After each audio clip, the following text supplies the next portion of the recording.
Welcome to the Maria Liberati Show, where food meets art, travel, and life. So what does food mean to you? Well, this week's episode, we have as my special guest, Steph Heffner from the Beer Busters podcast. And Steph is going to talk everything beer. So she's going to teach us some interesting things about beer and share some insight on beer with us. And my second guests are Julia and Chris Tunstall, and they are from the Mixology Talk Podcast, and they have some great tips on some craft drinks you can make and just easy ways to make impressive cocktails and drinks. And just a reminder to like and share the month of August episodes for a chance to be entered in a giveaway. You know, the giveaway we will do at the end of the month. We're doing that at the end of every month. And this month's giveaways are from Absolutely Gluten-Free. They have some great gluten-free products, and they will be awarding our winner some giveaways, and also we'll be giving away a copy of one of my books from the Basic Art of Italian cooking series, and you can find out about those books on marialiberati.com. And also, as mentioned, you have to join my newsletter, and you can join that at marialiberati.com. And how was your week? What are the flavors of your life? Well, my life seems to come in chapters that, as an obsessed foodie, I can only think of describing them in flavors. You know, the chocolate chapter, which is filled with a sweet and flavorful, really delectable. The novello, the new and green behind the ears, like the new wine or olive oil. The pasta chapter, filling but puts you to sleep. How about the vanilla chapter? Well, today would be part of my vanilla chapter. Delicious, simple, unassuming. I'm finishing up my next book and love reading over and over again and recrafting the stories of memories and recipes, but not too much of anything exotic or out of the ordinary going on. The truffle chapter, well, I'm hoping for a true chapter that I can title my truffle chapter, something truly out of the ordinary, really special. So much of your life can be divided into little chapters, each with its own underlying theme. And of course, to a foodie obsessed with food, food is always the underlying theme.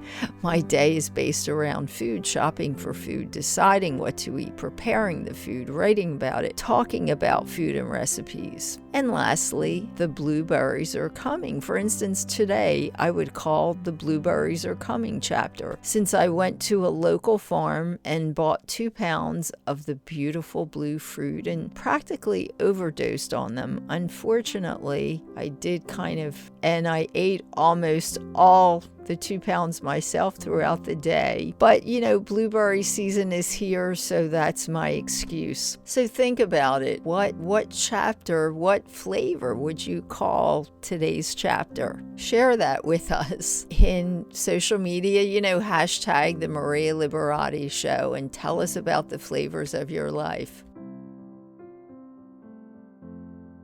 So, you know, this month, August, is International Beer Day, is actually in August 6th to be exact.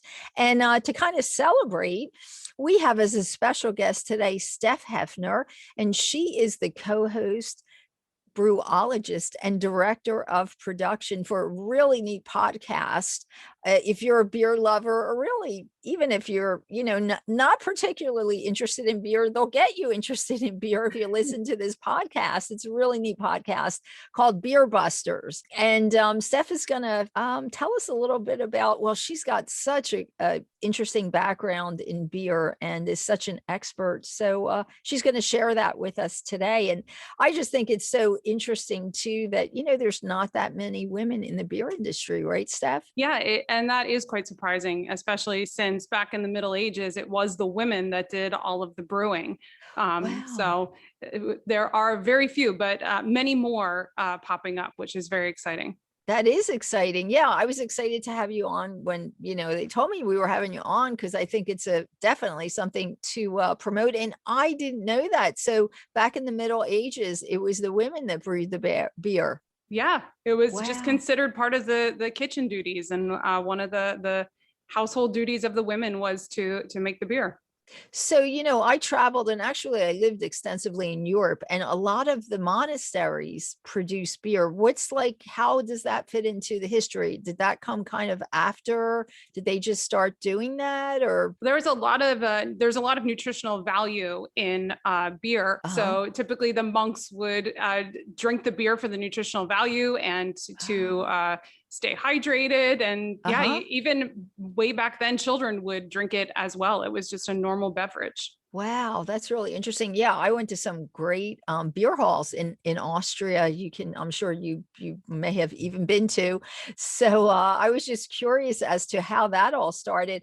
So tell us about. I know you have some favorite lagers. So why don't we start with that? If you can share some favorite lagers and with your expertise, so people know what maybe they should be trying. Yeah, so it's interesting that you brought up Austria because Yes. I first visited Germany Uh-huh. over a decade ago now, and Uh-huh. just fell in love with the lagers in Wow. Germany.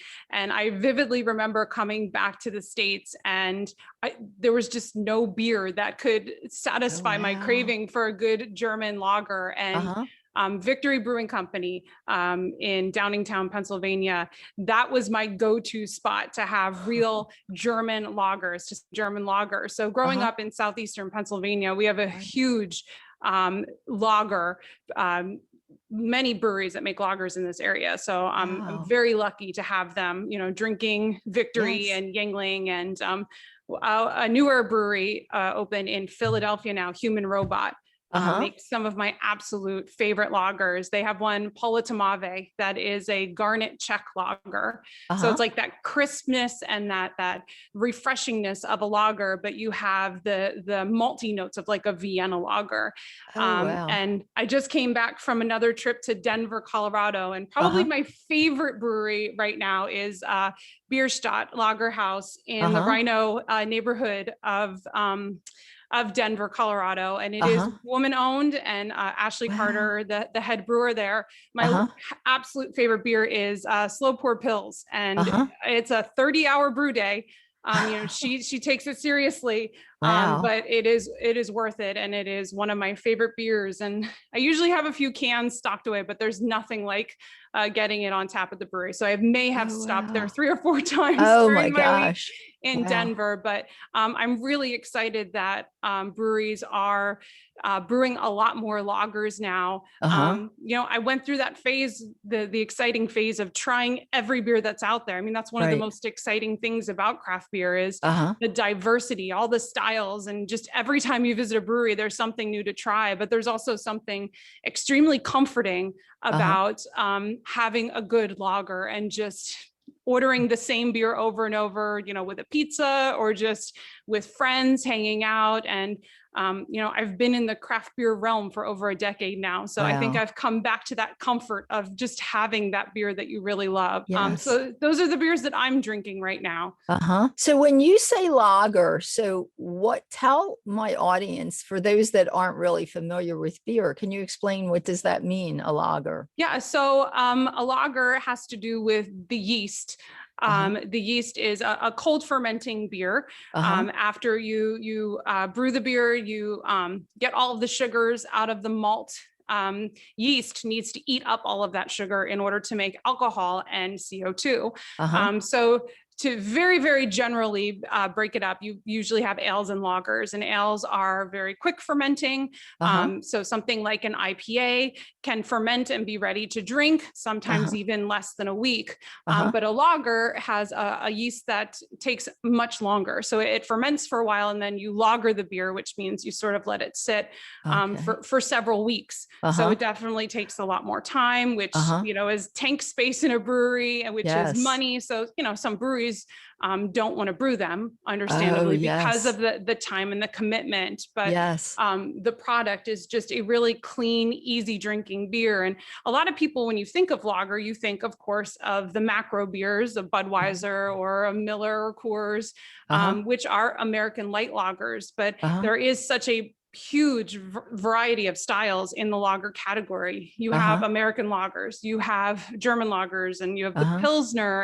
and you have, like the Czech Garnet lager that I mentioned, but you also have Doppelbocks and Baltic porters, and it just has to do with the fermentation process. And it's a style that I've always been very fascinated by. I was lucky enough to attend the American Brewers Guild about 7 years ago, I guess now. So I've been formally trained on how to brew. And I just was really amazed by the skill it takes to brew a lager. And I've always felt that it was a little underappreciated, the work that it takes to brew one. And I feel like when you visit a brewery, you can't hide behind a good, clean lager. And that's usually how I judge a new brewery is, okay, let's see how their lager is, because, you can pack a beer with adjuncts and hops, and, you can usually hide some imperfections in a beer, but a lager, there's no hiding behind it. And it's really a great way for a brewer to show off their true skill and their talent in the brew house. Yes. Well, that's interesting. So that's the difference then. The length of time and the process is a little lengthier, a lager versus an ale. So, wow. Yeah, I wasn't really aware of that. I wasn't familiar with that. I do know in Europe, well, in Italy, I shouldn't say in Europe, in Italy, where it was just all about the wine in the past, I'd say 10 years or so. They've really gotten into beer as well. And I understand that there's a lot of craft brewery places that opened up there. And you probably may be more aware of this than I am, but I know there are actually some small teams of people from restaurants that actually were trained, from what I understand, possibly in the United States, from some of our craft brewers. So, I know they've really taken to it as an art too. So it's very interesting art as well, definitely the art of beer making. So tell us about, as I mentioned at the beginning, that I was so happy that I had you on, because, not that I'm against males in the beer industry, but every time, we do a segment on beer, it's always a male. And it's so nice to have, the female point of view. Tell us about that. Did you find it difficult getting into the industry, that is typically thought of? Now it's not, because thank goodness there's a lot of females, as you mentioned, but did you find it difficult, like breaking into the industry? Well, I guess the hardest part about being a female in the craft beer world is that most people don't believe that you're the one that has the knowledge about beer. Yes. I've been doing the podcast with my co-hosts, Wayne and Dan, both men. They both also happen to be my cousins. So they're two men that I've grown up with and that, got my back, and, I can trust and respect them greatly, which has definitely helped. But, when we work events or record podcasts, people that aren't familiar with our show will automatically assume that the two of them are the ones that know about beer. Well, everything they've learned about beer, they know because of me. I think I can confidently say that. But people are a little taken aback and surprised when, I'm the one that's been homebrewing for 10 years, and I'm the one that has an education in beer, and I'm the one that has brewed on many commercial systems. And, it surprises people at first. And sadly, even still now in 2021, it still surprises people that I'm the one. And I guess before, I used to just laugh it off and be like, okay, whatever, I'm used to this. This is what happens. But, there is a little bit of a movement right now of women in the craft beer industry saying, no, we are women. We're really good at this, and, celebrating each other and lifting each other up. And, we expect a level of respect. And exactly. I think that's important. When I went to the Brewers Guild, there were only two women, myself and one other woman. Wow. And, but all of our instructors were very, very supportive of that. And I did my internship for Iron Hill Brewery. I was at the Lancaster location, and I sat down with the brewer, the head brewer for all the brewers at the time. And, he was very straight with me. He's like, we want to hire more women. We want to increase the diversity here. So I'm lucky that all of my experiences in the craft beer world have been pretty positive, and people have been very supportive.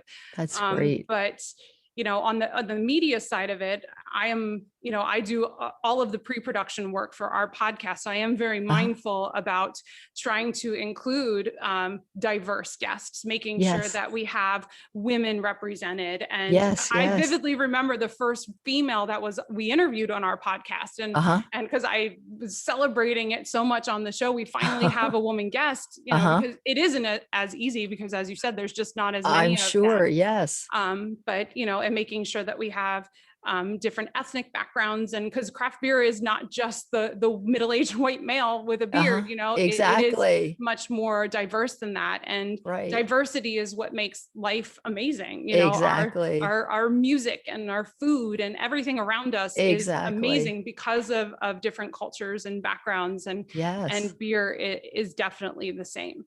Yes. And everybody brings their own different point of view from their own life background. So I think that's what definitely makes it interesting. Yeah. I find it interesting because I remember when I first got into business as a businesswoman too, like it, everything was so male dominated. And it was always like, whenever I was in business with like a group, if I was in business with a group of males, everyone always kind of goes to the males thinking that, and it's like, no, I did whatever, I accomplished this or did this, or I made this decision, and they just automatically assume, so good for you. And hopefully, you're getting the message out there and getting more females involved. And not only that, but bringing more recognition to the females out there. Because as you started off our interview with saying that it actually started with females making this in the kitchen. So, I think the males just kind of hijacked the whole industry, right? Where it should be brought back maybe too. No, it should be really, as you said, it, diversity should definitely have a lot of diversity, but, thank goodness for you and women out there bringing more attention to women in the beer industry. So first of all, I guess Beer Busters, people can find that anywhere that you hear podcasts.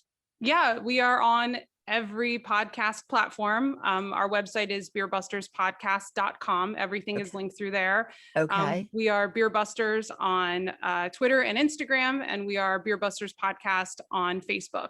And we release episodes bi-weekly.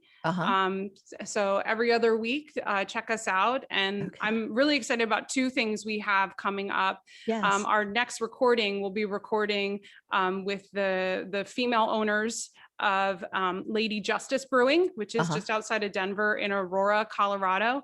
I got a chance to visit there when I was in Denver earlier this month, and they were just featured on CBS this morning. And I watched the interview, and it brought me to tears. And I was like, I need to have these women on our podcast. They are not only pioneers for females. One thing that they do is they don't take a profit. They don't pay themselves from the brewery. All of the profits go back into the city and the advancement of women and girls in Denver and in Colorado. And that's just great. It's so inspiring.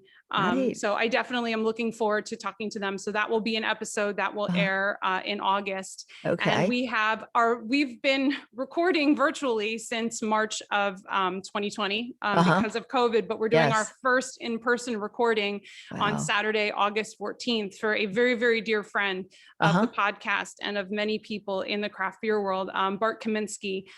He owns a design company and he does a lot of t-shirt and label design for breweries in Pennsylvania and beyond. And he's currently fighting a rare small cell lung cancer. So we are doing a gigantic, huge block party beer fest event in his honor, and all the money will go to help pay his medical bills. So some very positive, hopefully Yes, uplifting good things. foods for Beer us is coming up. doing good things. Also, it's good Yeah. for you. It's great tasting and it's doing great things. So can people find out about this event if my listening audience actually is all around the world, but if somebody is in Pennsylvania or near, where would this be? Where could people find out about getting to this event? Yeah, so the event will be in Middletown, Pennsylvania, which is just outside of Harrisburg, our state capital. Yes. There's also going to be a collaboration beer that will be on tap across the area as well, if anyone can't get to the event. It is called Brews and Bands for Bart is the event, which there is an event page on Facebook. We also have everything linked on our social media pages as well. But it's great. Really bringing our community together. And we said once we're back in person, recording in person again, we wanted it to be a big deal, and we can't think of a more meaningful event for us. So, like so you said, beer brings people together. Yeah, so you're recording at the event. Is that what you're doing? You're going to be broadcasting from the event, but recording. Oh, that's great. Yes. Oh, that's wonderful. Great. Well, Steph Heffner, happy International Beer Day, and much success with this event. And what's the date of the event? The event is Saturday, August 14th. Oh, there you go. Okay, so you still have time to get to that event. Yes, much success and happy International Beer Day. Thank you. Same to you. Thank you so much. Oh, thank you.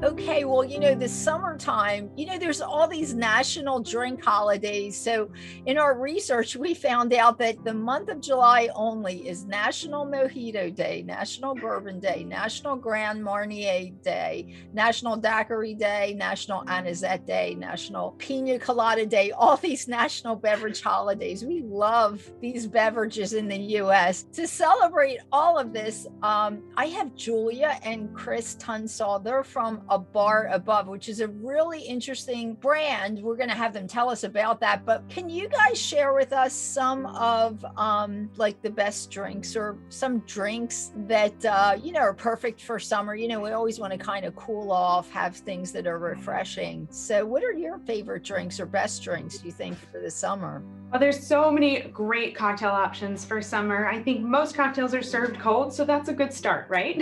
Pretty much whatever it is that you enjoy, I think is a great place to start. As far as my favorites go, I would say one of my favorites is probably Aperol Spritz. And I think, if I remember correctly, that's just a couple ounces of Aperol with sparkling water, right? Yeah. And it's a nice, easy one to make. And it's something that, hopefully have one bottle of ingredient. That's all you need is Aperol and soda water. And maybe a spoon?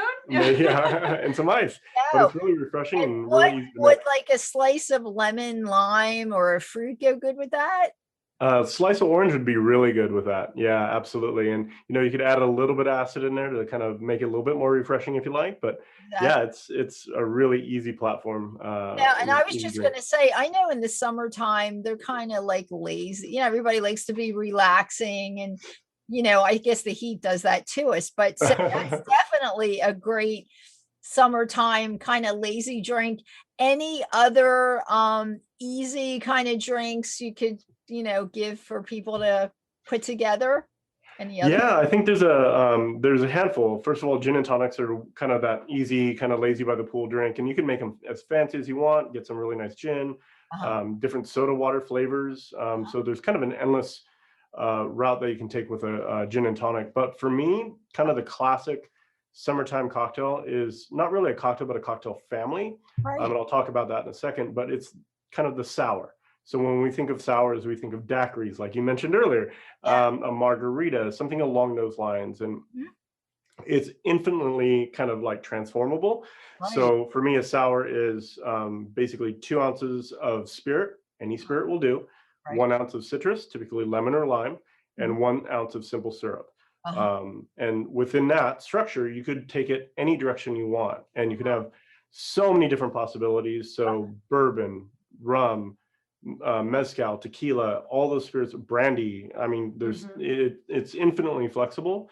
Lemon or lime, you have a couple different options there. And I don't want to go too far down the road, but like with your simple syrups, it's just equal parts of hot water and sugar, and you stir it, and that simple syrup. But if you take out that simple syrup, you put maple syrup in, or you put agave nectar in, or with the hot water, you add a tea bag, and now you have a tea simple syrup.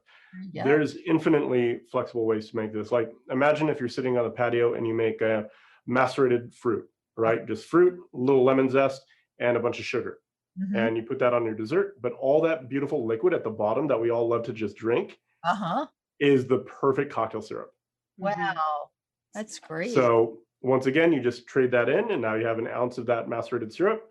You have your lemon juice, and you have your spirit, and now you have like a raspberry margarita, for example, or a raspberry daiquiri. Wow. Right, exactly. There's so much that you can do, and you can make it as simple or complicated as you want, but all you have to remember is that one little formula. Yeah. The spirit, the acid, and the syrup, and you can make kind of anything. Tons of drinks, yes. And with the summertime, I think if you have access to all the fresh, mint and fresh fruits, I guess, so many ingredients there that you can add and take advantage of and add those into your drinks. Do you guys get into, what about like any non-alcoholic beverages you can tell us about? I guess some of the stuff that you do with alcohol, you can pretty much just omit the alcohol, right? Some stuff. Yeah, there's definitely easy ways to do that. They have some great products out now that they didn't have before.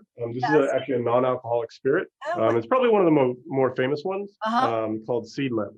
And they have a couple different varieties, but even there's a couple other ones I have up here that are truly non-alcoholic substitutes. So you can just use those. And I know you love non-alcoholic. I do, especially in the summer. For me, usually a lighter drink will have less alcohol. That's usually the way I go. So, I might go for even a low alcohol drink, which would be something made with wine, like a sangria or something with rosé. Those can be really nice. Or if you want to go completely non-alcoholic, you can do a lot with some of the really high quality tonics, high quality ginger beers that you see coming on the market. 10 years ago, there just weren't a lot of options, and they frankly weren't very good. Most of the non-alcoholic things out there were just really sweet. Yeah. But now we're seeing some amazing options. Honestly, I just love drinking tonic. Tonic with some ice and maybe a squeeze of lime. And that's a little bit of a guilty pleasure for me. Although I will say, don't read the label. There's a lot more sugar than you think. I was very disappointed. I was disappointed when I found that out. But that's the simplest way to go, is just start something sparkling. There's a lot of craft sodas that are coming on the market. But even just like we talked about, if you have that macerated fresh fruit, you've just made a syrup, add that to your sparkling water, throw a slice of lime or lemon in there, and you've just made a really beautiful, refreshing cocktail. Yep. That's my favorite way to go for the summertime. I do that all the time. It's so refreshing. And then fresh mint from the garden. You can. Oh, yes. Right. Yeah. So, wow, thank you for all those tips and tricks. So tell us a little bit about A Bar Above. Tell us how, I know you were starting to tell me how you got into developing the company, and maybe you can give us a quick little story behind A Bar Above so people know all about it. Yeah, so originally, as we kind of mentioned earlier, that we started off as primarily a blog, an education resource, and it really was kind of born out of frustration. So I started bartending probably 15 years ago, and I knew that craft cocktails were going to be this big thing, right? So I really focused a lot of my early career on learning techniques and learning cutting edge things that were happening in mixology. And it was really frustrating to me because nobody would share. Nobody gave that information because it was very kind of guarded secret. It was kind of like every operator had their own thing and they didn't tell it to the outside world. So I found it really frustrating. And then when I started getting much more involved in it, I realized that New York and San Francisco were kind of the hotbeds for craft cocktails. Right. Everywhere else in the world didn't know much about it. The techniques and best practices were nowhere else. So I realized if you weren't in one of those two cities, you probably didn't have access to all this great information. So then that's what kind of spurred the conversation around YouTube channel, the website, and everything else. So then he married me, which I think was a really good move. Can't complain. I'm a little biased, but yeah, I think we ended up being a really great team. In 2013, Chris basically turned our dining room into a bar, not this exact one, but it looked a lot like this. And I learned to create websites, and we launched our website and our YouTube channel then. And it just kind of grew since then. In 2014, we added our podcast, which is the Mixology Talk Podcast. And then it kind of just went from there. I think the big change that came about was over those years, we started getting a lot of emails from customers expressing their frustration about barware. Expressing their frustration about the products they were using behind the bar. And I was hearing it here too. Every time Chris came home from work, he would be frustrated with, a shaker broke and I covered myself in a cocktail today. And that's frustrating. Yeah. And so that kind of became the idea that we ended up turning into our own custom line of barware, which we launched in 2016 as well. Wow, that's great. So just real quick, can you show us some of the pieces? So are these are things that you guys kind of developed and then had the prototype made and then put it out on the market? Is that correct? That's correct. Yeah, absolutely. And it, so a lot of it is like standard bar tools, but much more refined. So these are all the things that Julia mentioned earlier. I'd come home from the bar and I'd be frustrated with some of the bar tools, how cheap they were, they fell apart. So we really try to address all those options, all those kind of fail points, and make a really great bar tool that'll last a very long time. So I think the very first one we launched was this cocktail shaker. This is called a Boston shaker, and it's when you have two metal cups and they kind of seal together. And the interesting thing that kind of separates us from the rest of the bar tool companies is we have a weighted shaker, the big one, and an unweighted shaker. So you can see there's a big weight on the bottom of this one that we fully encircle and weld, so it's never going to break. But the other one is unwelded. And what this means is when you seal this, it's not going to break open. The weighted side is very rigid, where the unweighted side, the cup itself, is slightly flexible. So that enables you to have a really good seal. And that's really important when you're doing egg white cocktails. So the foam doesn't like expand and kind of push it out.